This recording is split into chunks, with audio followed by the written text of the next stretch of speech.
Awesome. So today we're going to be joined by Miss Nisay Jackson, who we had the pleasure of meeting this past March at a conference that we attended alongside Drexel. I believe after hearing a little bit about her journey and her story and what she's been up to since, it will really put the point on why we do this work and the impact that we're trying to make. So without any further delay, I would love to introduce to you all Nishay Jackson, who's being joined by Dr. Amanda Moyer from the Drexel team. At this time, I'll stop talking, and Nishay, I'll hand it over to you, and thank you again for joining us. Hello, thank you. Thank you for having me. I'm honored to be here today. I'm very grateful to be able to tell my story. I had two interactions with the criminal justice system. This ordeal started 33 years ago. When I was 22 years old, I was a young woman and I met a handsome and charismatic man. What I didn't know was that he was a career criminal and into credit card fraud. Unfortunately, and against my better judgment, I decided to try it. He convinced me that I can be involved in this activity and I would be fine. Of course, I believed him. I found out quickly that wasn't true. I was pregnant with his first and only son and due any day. He took me approximately 4 miles from my home into a department store in Ardmore, Pennsylvania. That's in Montgomery County, to get a line of credit increase on a card that wasn't mine. I was arrested that day. This memory is so vivid, I can even recall the outfit I had on, a denim maternity dress. Being under arrest, I had to spend the night in holding cell. Remember, I'm pregnant at this time. Charged with a felony. It was the day that changed my life. 6 weeks later, I was arrested again in my home. My boyfriend sent a package to my house. I signed for it, and unbeknownst to me, it was an FBI sting. It was something out of a movie. Dozens of FBI agents came out of nowhere, guns drawn and screaming, "Don't move, put your hands up." My house was searched and I was arrested again. This time I had a 6-week-old baby and I was home alone, shaking, scared, faced with the threat of DHS taking my baby. I said the first arrest changed my life because of the felony, but the experience of having a gun in my face changed the way I live my life. For the past 33 years, I have lived my life as a law abiding citizen, not being involved in any illegal activity. Even though I am an upstanding citizen, I am still a convicted felon. The shame of having a criminal record has haunted me. The feeling of stupidity surfaces. How could I be so foolish? Why did I ruin my life at such an early age? As I speak today, I knew that this part of my life I have hidden from my friends and family for needed to be shared. My story needed to be told. I had to be transparent, not only for my family, but for all of the other felons who are too ashamed to ask for help. For years, I acted like it didn't exist, like it would just go away, but it never did. Time after time, I have been denied employment. There was one experience that stands out for me. There were like more career opportunities than a job. Being a paralegal was something that I really had an interest in. Ironically, I love the law. After a very favorable interview, I was told, "It was a pleasure to speak with you, Nishay. You are perfect for the position, but because of your record, we cannot hire you." Year after year after year, after exhausting interviews, each time hearing the phrase, "It's a pleasure to meet you," there was so much hope in those words, only to receive an email stating, "Thank you for your interest." You know, when it starts like that, you did not get the job. I kept going. Currently, I am employed with the City of Philadelphia as a school crossing guard, ensuring the safety of students going to from school. It's a position that I enjoy. On my work ID above my picture, it says Philadelphia Police Department.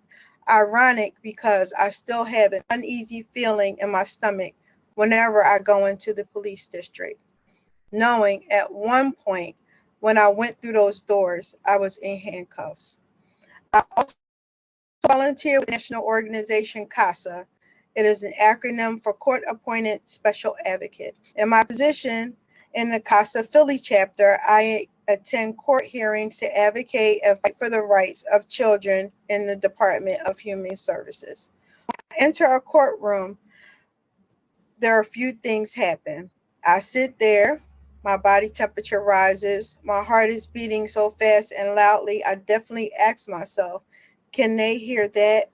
As the attendees check in, they include lawyers, social workers, and child psychologists. I am for a moment taken back to those times that I was called defendant. And it's finally my turn, and I answer Nesha, Neshea Jackson for CASA. As I say those words out loud and the judge and the professional speak about my report, taking my recommendations into consideration, my hands stop shaking, my hands stop sweating, my heart becomes to a normal pace, and I am not Nesha Jackson, defendant. I am Nesha Jackson, defender. One night while scrolling on my phone, I see an ad. Do you have a criminal record? Is it a felony? I answered out loud, yes. It said, Community Legal Services is here to assist you. Click this link and tell us your story. I did that. I put the entire 30-year ordeal on the line. I didn't know what to expect. I did a deep Google search. What does it take to get a pardon in the state of Pennsylvania? What I found out is that it is an unbelievably complicated process.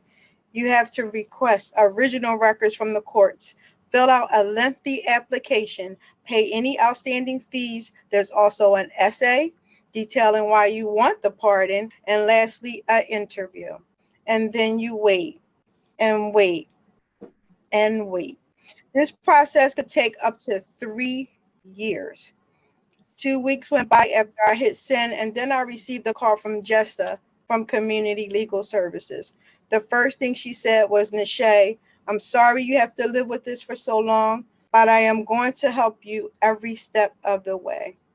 Working with Jessa and CLS, they made the process less intimidating. One big thing that came up for me when we received the original arrest record, I found out something devastating about my first arrest in Montgomery County.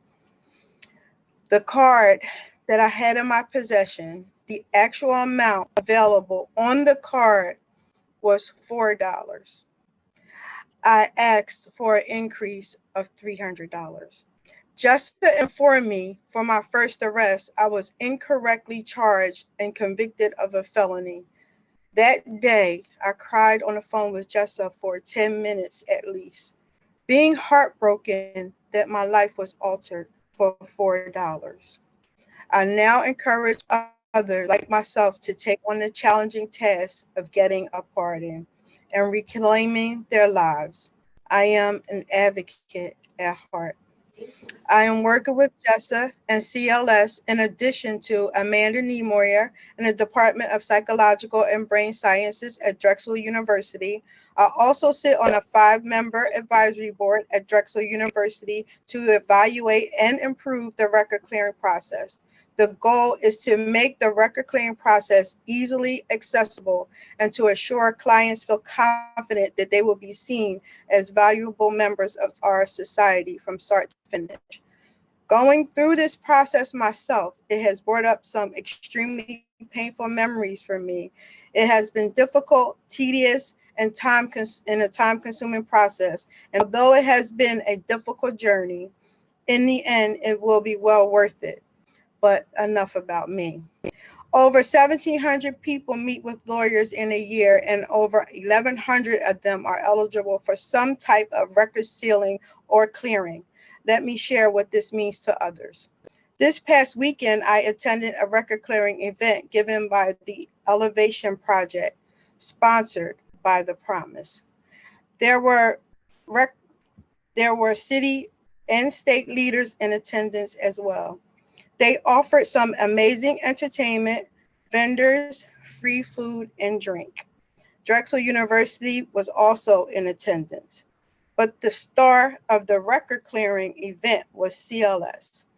I watched as the applicants of all age ranges who came out to inquire about their record clearing sit patiently waiting for their number to be called. Although it was one of the hottest days of the year, they waited with anticipation.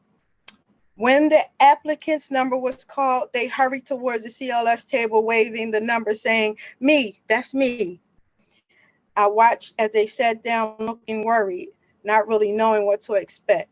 The CLS attorney greets them with a smile.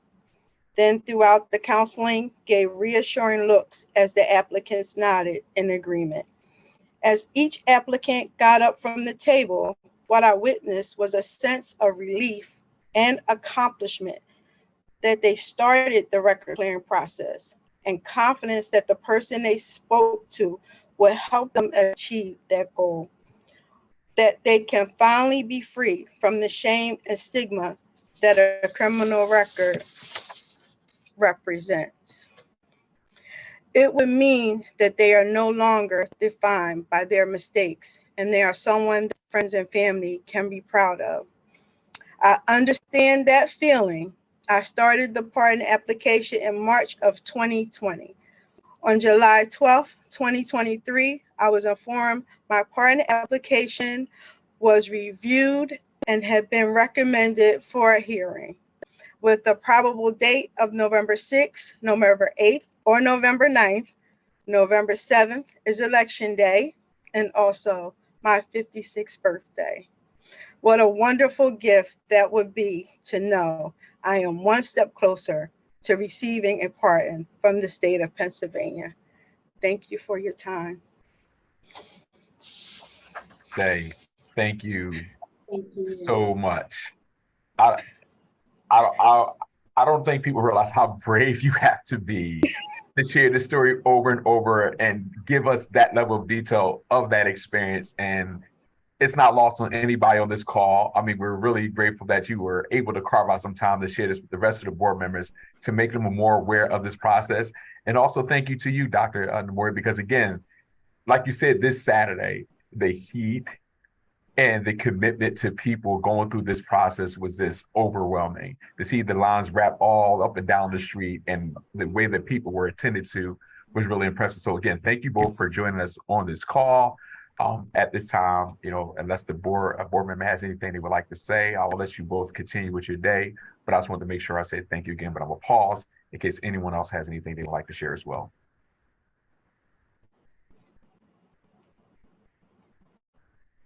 Hey, Mike, I don't have anything to share, but I just wanted to verbalize my thank you. You could do that quietly, but I just wanted you to hear how appreciative I am, and I know there's other folks on the call to hear it and to bring life to stories. At the end of the day, it's people on the other end of this, and thank you for your candor and your willingness to share. Thank you. Thank you so much. Harriet, you're on mute. You're on mute, Harriet. I think Harriet was saying something. I see she's smiling, but her microphone's on mute. Oh, there she is. Okay, I applaud everything that's been said, and I'm so glad that our speaker has a richer life today. Thank you so much. Thank you.